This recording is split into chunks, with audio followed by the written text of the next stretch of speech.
ஓம் முருகா சரணம். நாங்கள் இன்றைக்கி செண்பகமலை முருகர் கோயிலுக்கு தாங்க போயிருந்தோம். நீங்கள் செண்பகமலை முருகரை தரிசிக்கணும்னு நினச்சிங்கன்னா இந்த வீடியோட கடைசியில் 2 செகண்ட்ஸ் செண்பகமலை முருகரை வீடியோ எடுத்து அட்டாச் பண்ணியிருக்குங்க. இந்த வீடியோ ஸ்கிப் பண்ணாமல் பாருங்கள். இந்த வீடியோட கண்டென்ட்டே நாங்கள் வேண்டுதல் வச்சுருந்தோங்க. 2 வேண்டுதலுமே செண்பகமலை முருகர் நிறைவேற்றி கொடுத்துட்டாருங்க. ஒன்று வீட்டுக்கும் ஒன்று நாட்டுக்கும். அதனால் எங்களுக்கு ரொம்ப சந்தோஷங்க. எங்கள் வேண்டுதலை நிறைவேற்றுறதுக்காக நாங்கள் என்ன பண்ணோம், இன்றைக்கி சக்கரை பொங்கல் செய்ய சொல்லி குருக்கள்கிட்ட கொடுத்துருந்தோங்க. 500 கொடுத்தீங்கன்னா 1 கிலோ சக்கரை பொங்கல் செஞ்சு தராங்க. 2500 அபிஷேகமும் சக்கரை பொங்கலும் செஞ்சு தராங்க. நீங்கள் வீட்டில் இருந்து கூட செஞ்சு எடுத்துகிட்டு போகலாம். அது உங்கள் சௌகரியம் தான். நாங்கள் பார்த்திங்கன்னா தேங்காய் பழத்தட்டை மட்டும் வீட்டிலேருந்து எடுத்துகிட்டு போயிட்டோங்க. கொஞ்ச நேரத்துலேயே பார்த்திங்கன்னா கூட்டம் நிறைய பேர் வர ஆரம்பித்தாங்க. நாங்கள் சாமியை திவ்யமாக கும்பிட்டோங்க. அரோகரா அரோகரான்னு மக்கள் எல்லோரும் சொல்ல ரொம்ப சந்தோஷமாக இருந்துச்சுங்க. மனசுக்கு நிறைவாக இருந்துச்சு.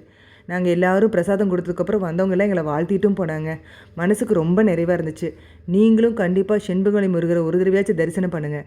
முருகரை மனசில் நினச்சா நமக்கு பயமே கிடையாதுங்க. முருகா சரணம், சண்முகா சரணம், வேலவா சரணம், சரணம் சரணம் சரவண பவோம்.